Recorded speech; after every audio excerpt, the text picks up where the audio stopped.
মুহাদ্দিস বলেন, যেদিন ইমাম বুখারী ইন্তেকাল করবে আমি স্বপ্নের মধ্যে দেখেছি। স্বপ্নের মধ্যে কি দেখেছি? قال بعضهم رأيت النبي صلى الله عليه وسلم في المنام ومعه জামাত মিন আস-সাহাবা।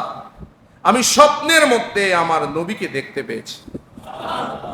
নবীজির সাথে উনি একা নয়, সাহাবায়ে কেরামের একটা দল।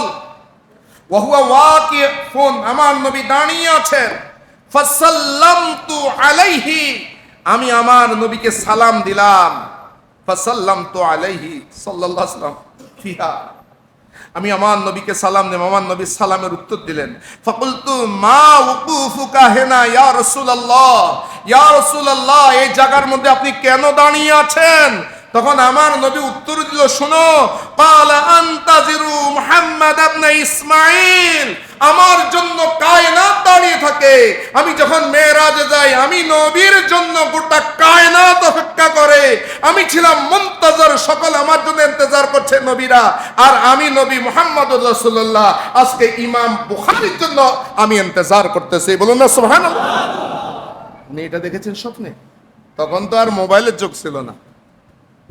কিছুদিন পরে খবর আসলো যে ইমাম বুখারী ইন্তেকাল করলেন। তখন আমি তারিখ মিলাইলাম, ইমাম বুখারী তো রাতে ইন্তেকাল করেছে, ঈদের রাতে।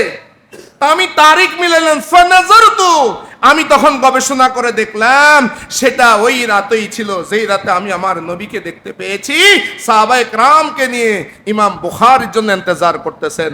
আমি দেখতে পেলাম ওই যেই রাতে আমি দেখেছি স্বপ্নে, সেই রাতেই ইমাম বুখারী ইন্তেকাল করেছে।